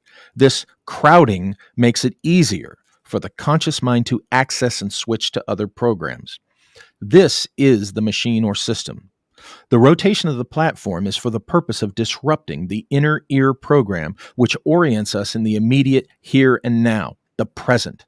This same principle of movement was used in the witches' swing of the Middle Ages, the whirling dervishes with the Sufis, and the chronovisor pendulum. Chronovisor of Father Ernetti, I guess you're saying. Yeah. Okay, now we go on to the next section. Operating instructions for the telechron. The chrononaut would stand upon the platform under the pyramid frame. He would don the virtual reality helmet. The platform would begin to rotate. The screen in the helmet would begin showing a 3D sound movie of an exact place and time. This experience for the chrononaut begins to reach what is called total immersion. This immersion becomes complete as the chrononaut brings his hands in front of his face and begins flexing his fingers. The virtual reality program reads this body movement and generates a so-called real-time virtual body view of the chrononaut's hands in the viewing screen of the helmet. This downloads the chrononaut's PSM, into the virtual body image. Now, the chrononaut sees, hears, and feels through the virtual body image. The virtual body duplicates the clothing and artifacts in the clothing of the subject. This duplication is created through downloading 3D motion pictures of the subject wearing the clothing and handling the artifacts. Theoretically, the virtual body could be programmed with special powers and immunities. In regard to immunization shots and such, if these cannot be programmed into the virtual body, actual shots could be taken beforehand, and that biological state would be downloaded into the virtual body when the Ka emerged with the virtual body. However, I think the immunization shots are a bad idea, since that whole biomedical technology is a quack fraud of the pharmaceutical corporations. Another subject. This was, folks, briefly, this was in response to Sesh and I were having serious discussions because I suspect that I had found a portal. We told you these letters were private for 10 years. I'm going to continue with the letter. About wearing glasses.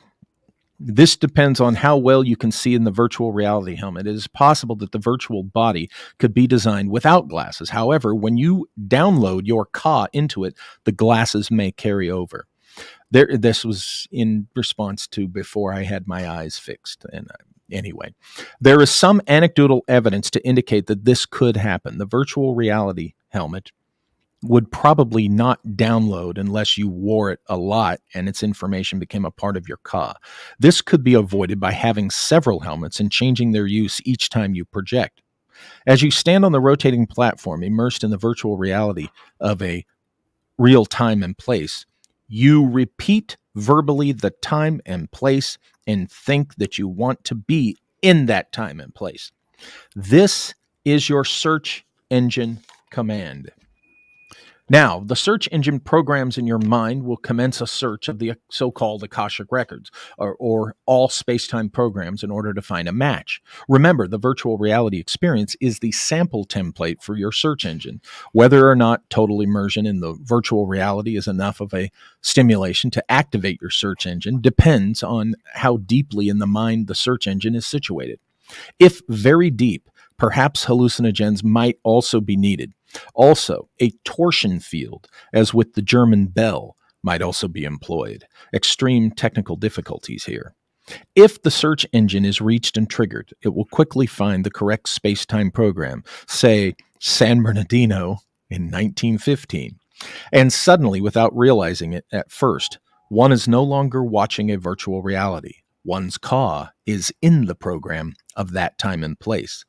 One has traveled in time.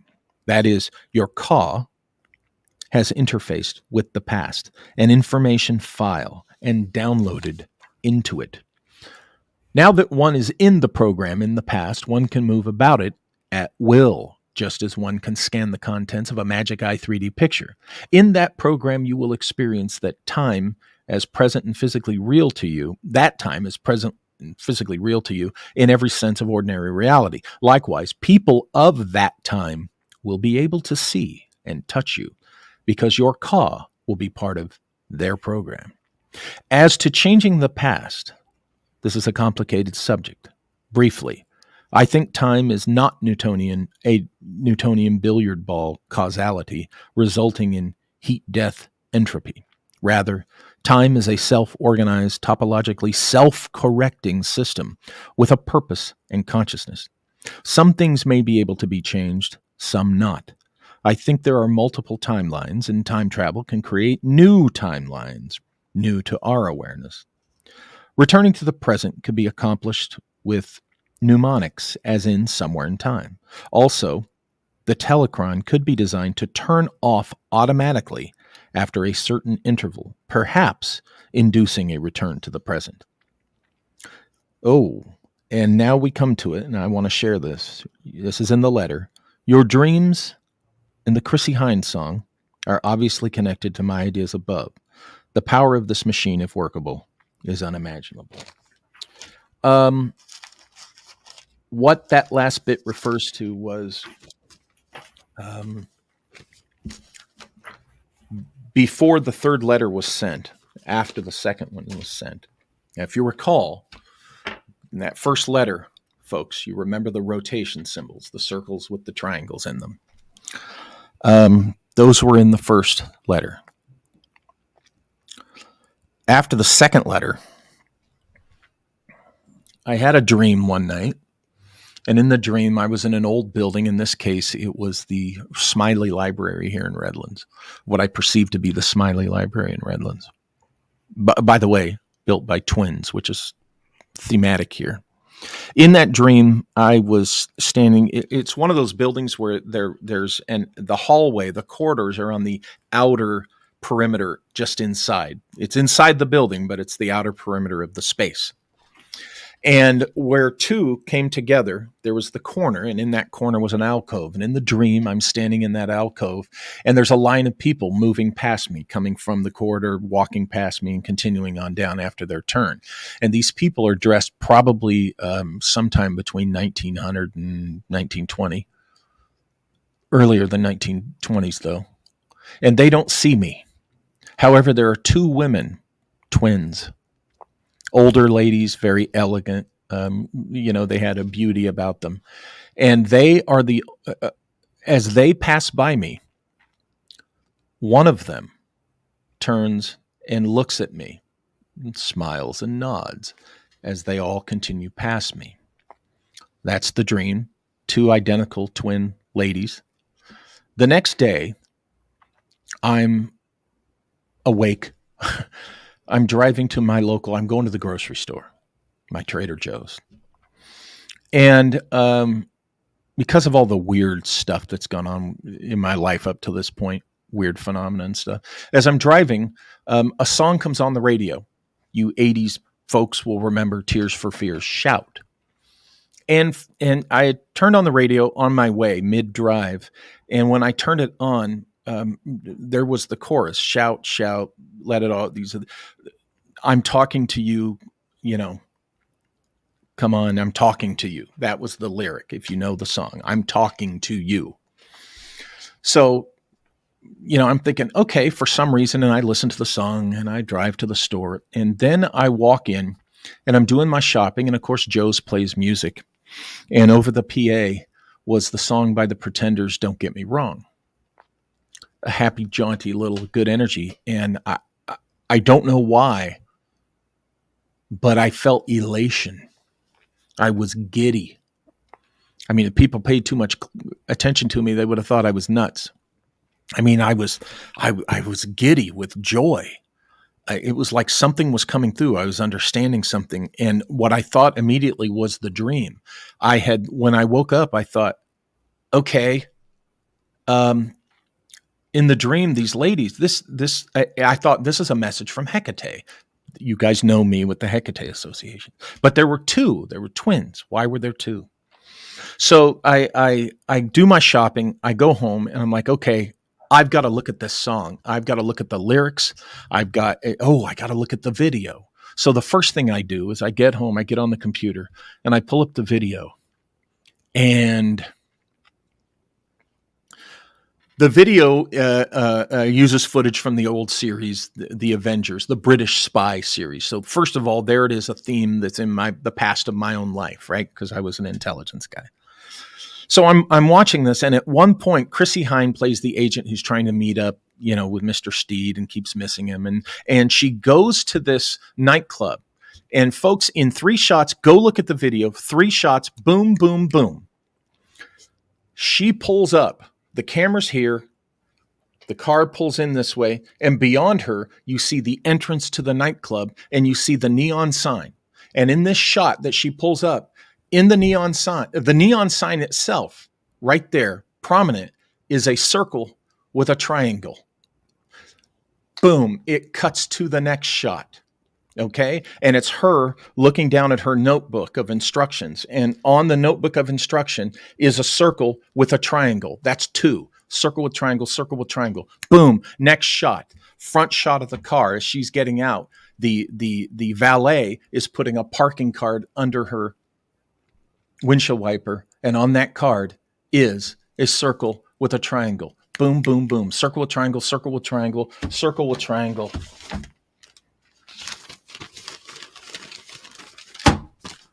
That right there. That was in this goddamn letter.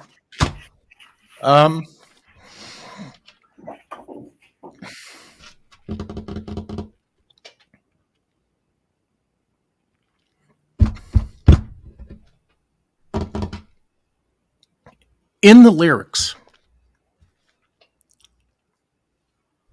holy shit. Sorry. In the lyrics to the song, don't be surprised if I split like light refracted. A beam refracts into two. And that told me that I had to be right, that was Hecate in the dream. And the reason she was a twin, because she had split like light refracted. And there it is, a lyric in that song. There's even imagery that you could say reflects SESH's book, Wonder of the Worlds, with the man in the top hat towards the end there, and a city scene with a bridge and stuff. And from there, I came away realizing, oh my God, we're right about this shit. There's something about this that we're right. We're on the right track. This shit's possible. And that's when I began to realize that Hecate has something to do with time and space. And they say that for years I didn't talk about this, because the whole thing about when Isis, who associates Hecate Vermi, say this, reveals herself, her true nature, you tell no one. But I believe that's, you don't share it with the profane. You don't cast your pearls before swine. Naysayers and snarky assholes who can't get laid and, are angry at everything, for whatever reason. They got to criticize everybody. Anyway, that's when I realized, wait a minute, she has everything to do with time and space. She is the guardian of the gates of time and the keys of time and space. And that's eventually I came to the idea of we can travel through time after we die, because we know that she's the first one we come to when we die in the lore. And she's standing at a triple crossroad. What is that triple crossroad but the intersection of past, present, and future? Of course, she's the guardian of time. And this is what was happening to me, just as you're seeing me relive this 10 years later. This is what hit me and how it came to me. And you told me all that, Walter, way back after then. It happened, yeah. Before the third letter, but after the first two.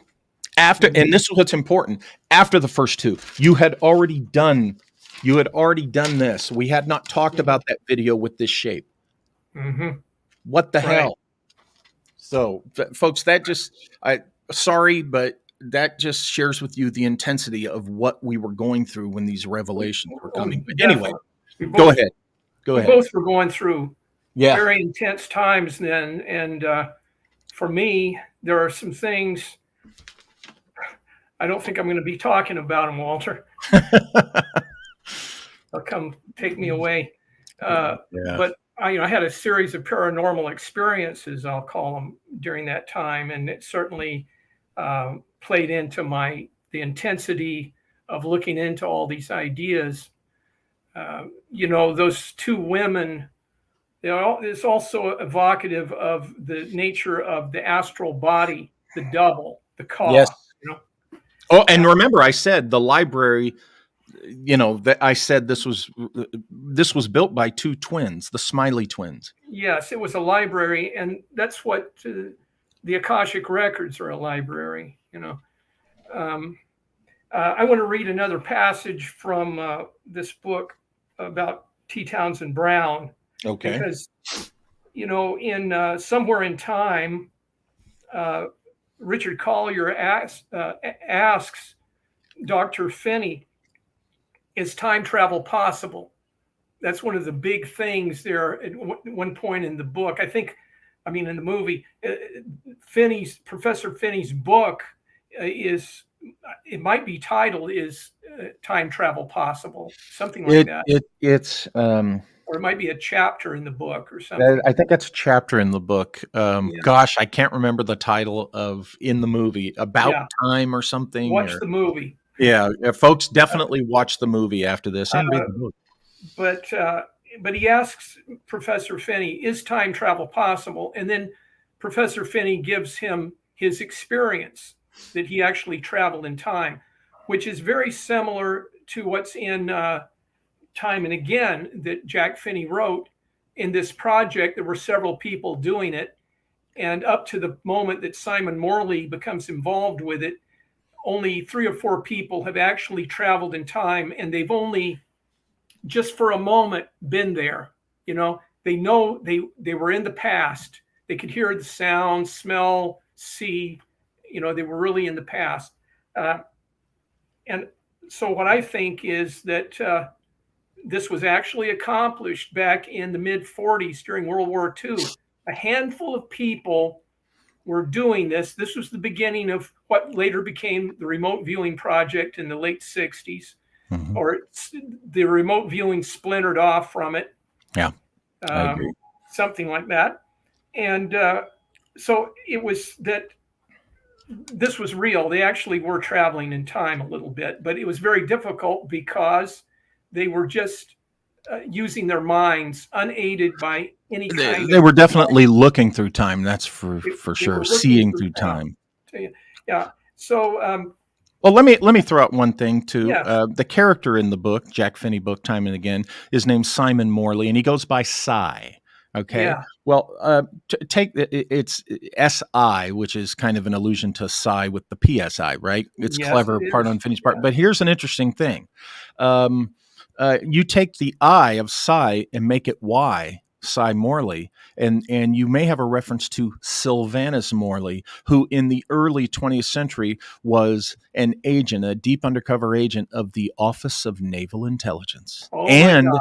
he was very active in archaeology in Uh-huh. Mexico, in the Yucatan, where Oh, pyramids and other mysteries and secrets are. So, what did Jack Finney know about or learn about that, what Sylvanus Morley had been doing back that then? reminds me. I've got something here. I got a visual I want to show. Do I have time? Okay. Oh, Um, absolutely, I absolutely. grabbed this off of. We'll go to questions soon. Well, I grabbed this off a Dark Journalist podcast. Okay. And I got to give a plug for Dark Journalist. I think it's a great podcast. People should be watching that if you want to get an education. Yes, absolutely. Now, I got this off of one that he did, Daniel List. He did one on CERN and Alice in Wonderland. Are you familiar with that particular one, Walter? Have you seen that? It's a good one. I think I have. Yeah, I Go know ahead. you've been on his podcast a number of times, but so CERN definitely relates to time travel, and I think Joseph Farrell would agree with that. But Daniel was showing this imagery of the rabbits. The rabbits. This is an image from ancient Egypt of the rabbits running in a circle. And notice the ears, they form an equilateral triangle. Well, this image, as Daniel List showed, persists throughout the ages, and you can see it on cathedrals in all sorts of forms. He had several examples to show. But actually what this is, and Daniel was, he didn't know quite what to make of it, but he was relating it to Alice in Wonderland and the white rabbit going down the rabbit hole. And that's where we get the term going down the rabbit hole, for esoteric things. He wasn't quite sure what this was. Well, what this is, it's similar to that thing I just showed about the spinning triangle. Okay, it's a teaching tool for initiates to teach them how to train their consciousness. And the eye travels around, and if you do it a certain way, it starts to move, and it looks like the rabbits are chasing each other. And also the color of their ears change. They'll flash from black to blue to red. Right. Each rabbit has 2 different colored ears. It's very hard to do this. It's like a mirror. Black and blue, for example. Yeah. And then, you turn it. It's the same rabbit. It's the same rabbit, changing colors. But remember how I color coded that triangle? Yeah. So it's the same rabbit, but taking on a different persona in each position. Yes. Now it's a blue rabbit with a blue ear and a red ear. Now it's a red rabbit with a red ear and a black ear. And because it's in a different position to the total universe around it. Yeah. So I So would say that's the change in the ear colors, or the two different ear colors, represent that it's the rabbit in motion going from it's the the one rabbit in position to the motion, but next. particularly in orientation. Let's use that word, Yes. orientation to the universe. It's Gotcha. as it's changing its orientation, it's taking on another persona. As we do, I'm fairly well convinced of reincarnation, and in reincarnation, you take on another persona because you're in a different place and time. I want to Mhm. read this from The Man Who Mastered Gravity because it relates directly to what we've been saying about, is time travel possible. Just started up reading the next evening or early morning. I wasn't getting much sleep on this trip. This is one of Dr. Brown's associates. I found Dr. Brown at his desk. By then, he was making me feel welcome, as if in his mind he had already married me to Linda and I was his son. This is basically Townsend Brown's daughter's boyfriend, okay, who's talking to him. I remember thinking how weird all that was. After that afternoon on Biscayne Bay, we started to cover more topics than our previous conversations had covered. And then he dropped a bombshell on me.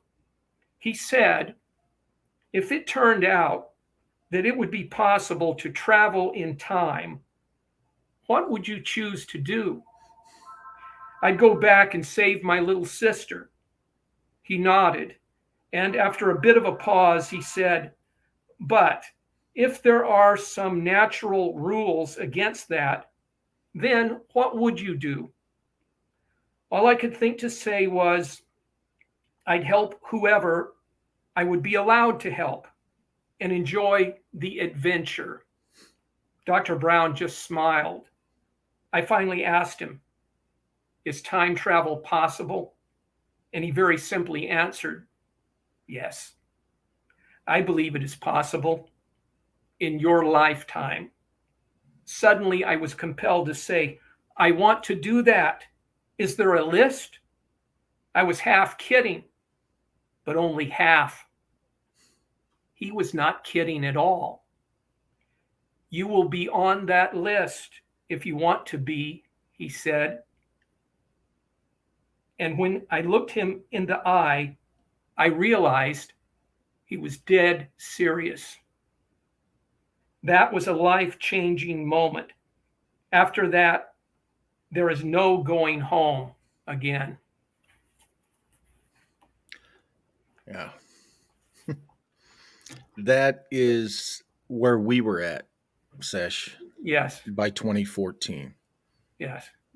We had crossed that Rubicon. Um, When you're talking about the 3D imagery in the letters, as you know, I had that experience in 2010 of seeing the image of Hecate on the hillside when I was standing in the mysterious thing I call the device, which I won't identify where it's at. But I've taken Malia and just a couple others out there, and we determined that I was able to see her because of that precise focal length hmm.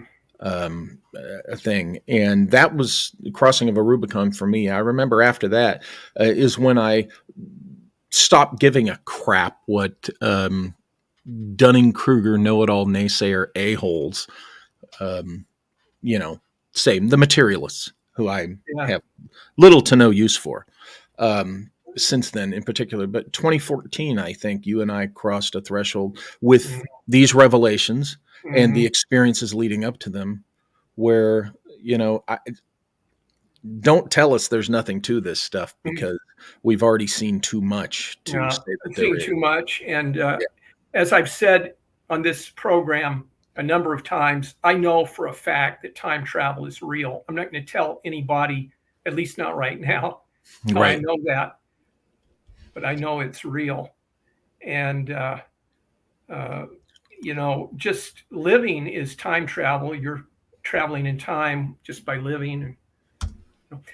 Joseph Farrell has an interesting uh, theory about why the grandfather paradox doesn't hold, at least for events way in the past. I call it the long arrow of time. but I can't remember what show he was on. Was he on your show when he was talking about that, or maybe he was It on might have Mark? been. It might have been. I think we've ventured into these things, but he's talked about it, also on other But shows. um, that's why Walter, you need to buy this book and read it. Okay, Will do. Will carefully read it. do. And anybody else who's seriously interested in this subject, this is a good place to start. Yeah. But there are a number of explanations for the grandfather paradox. And you have these scientific materialists who say, oh, this is impossible. These guys are nuts. They're flakes. This is pseudoscience. No. And the people at the top of science in this world, they don't not only know that time travel is possible, they're doing it. Well, these people you're talking about, these materialists, there's two things I think I can say about them. Number one, I think many of them lie awake at night wondering if they're wrong. And the other thing is those among those materialists who don't ever wonder if they're wrong. Wow. What a sad, misleading life they lead.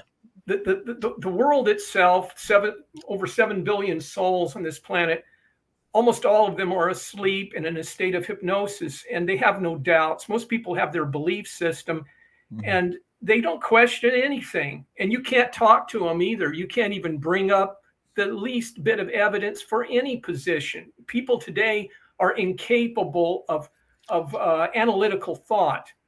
And so, these sincere materialists who are religiously committed, they're hypnotized, they're hopeless. Yeah. But a lot of these famous scientists who espouse a kind of materialistic premise, that's just their cover, as you would say, Walter. Yeah.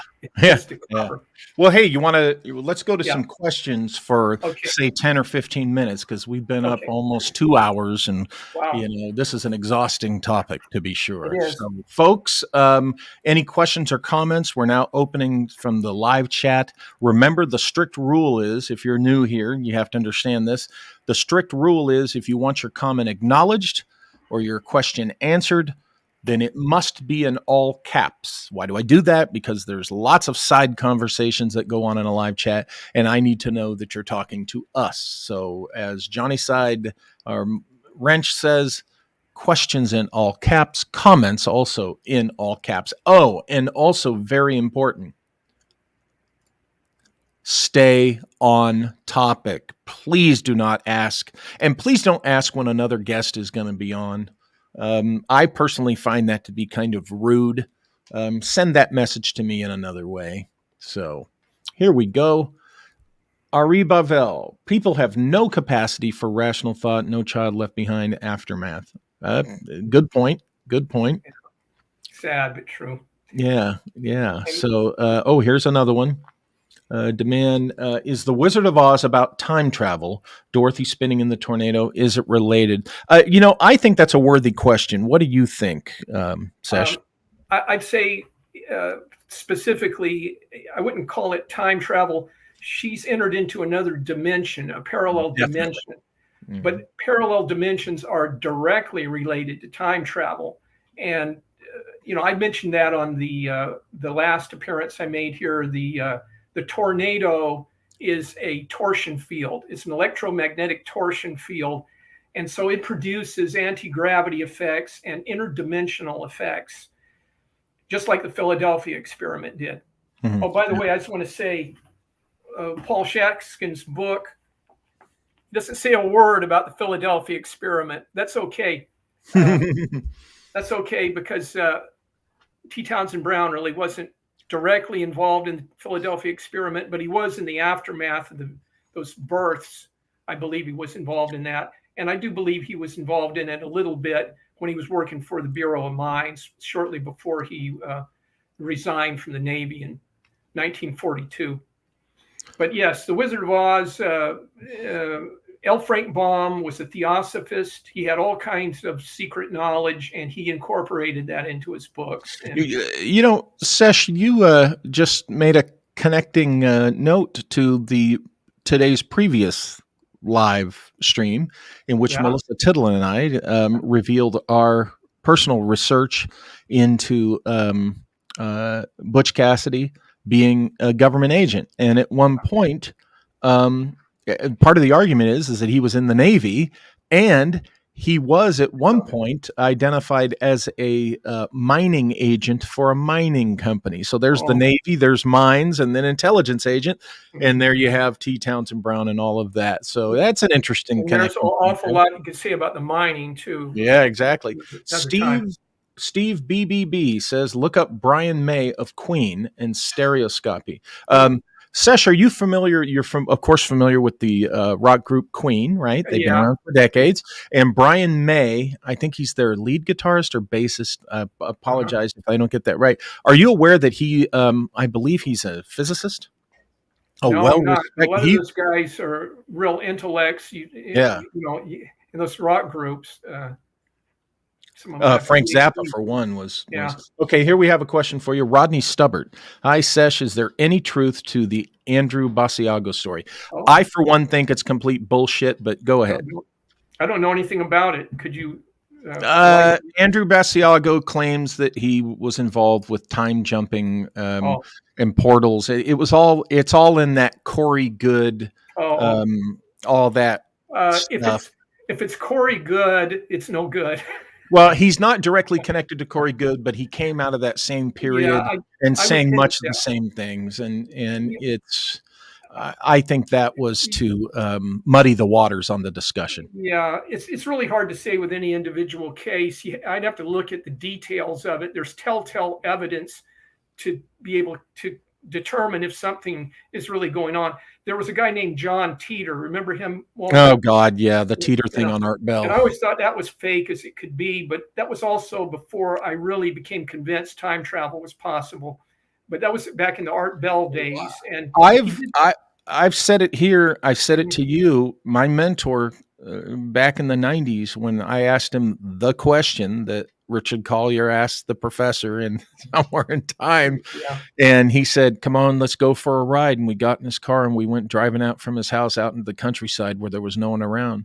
And that's when he told me, we've been doing that for about a century. And this was in the 1990s. Mm-hmm. So he was telling me that this was being done to some extent since the 1890s. Yeah. So this is why one of the reasons why I've been open to it, because that man never lied to me. And of course, that was he was talking about the United States government, but yes, in official capacity. Obviously, if time travel is possible, it's been going on since there's been time. Well, I think when we die, we come to Hecate and we're given the choice to go back to our own past or a past, or stay in that dimension, which is that present, or go into the next life, which is. I have to say this. And this was in the documentary to Somewhere in Time, the making of Somewhere in Time, where Christopher Reeve is talking about the end of the movie. When he dies in the movie, he goes out of his body and he rejoins Elise McKenna. Yes. But Christopher Reeve said that about 6 months after he had his tragic accident, he had anaphylactic shock. And his heart stopped for 50 seconds and he went out of his body. He actually had an out-of-body experience. And he said it was very much like the movie. He said, when I came back to my body, I thought of the movie, the ending of the movie there. Out-of-body experiences are real and they're related to time travel. I've had one when I was 15 years old. I know they're real. Yeah. Hold on a second here. I may get to, Walter, you and I may talk about this in the future, and I may publicly reveal the events between 2009 and 2015 at some point. We'll talk about it, and I want you to discuss it with Malia too. Let's get together and talk about that. Yeah. Folks, 5 more minutes and you can ask your questions. Now, folks, I apologize if you were asking your questions before I opened it up. You just got to re-ask them, because to scroll back and find it is just way too much time consumption, so to speak. once again, I'm wondering if we are getting through to them, if we're explaining things, or it's so Oh, I they think they're don't know what stunned and to think. absorbing. Yeah, it's a lot of information. Again, this is There a we very go. complex. Okay. Deman asks, "What do you think about the second season of Twin Peaks and Time Travel and Dimensions?" So, I'd have to rewatch the second season mm, with the from the perspective I have now, because I watched it at the time. But that's a maybe something that we should both look at, Sesh. yeah. So I'll say something that might blow everybody's minds. I've never seen Twin Peaks at Oh, all. I've heard of it. I've check it never out. seen it. And why? Because I don't watch much television anymore. I do watch a little bit, but I've kind of checked out of Y- popular culture You're not missing much.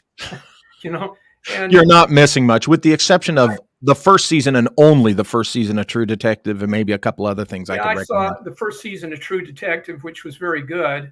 I did see that, and but I'm back there in the X File days where I became disillusioned with that after one or two seasons. Let's Mm, see. Marcos well, Toledo asks, if time travel is possible, would that explain parallel timelines and alternate history? Yes, yes, I think it would. absolutely, and T. Townsend Brown was working with this. There's some very interesting information in that book, in his biography about that. And so I know from what I understand of time travel, it's essentially it's time is a dimension, and parallel dimensions are part of time travel. There are infinite number of parallel dimensions with our world, and Right.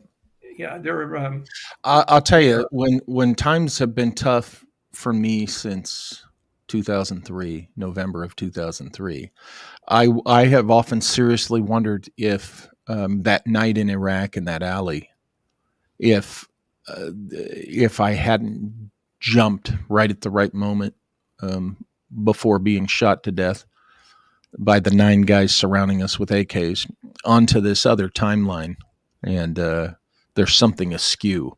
what year did Or that I happen? jumped into hell. Yeah, November 2003, I was in Iraq. 2003. Yeah, and we were We got to look at myself that. and 2 colleagues. Yeah, In we're in terms an of your alley. karmic frequencies, we should look. I should Yeah, we look at should. that. I can do my best to pinpoint the date for you. So, well, hey, folks. I think. Oh, and by the way, that was the incident in which time slowed down, and it was Yeah. really weird. But look, folks, we've been here for over 2 hours, and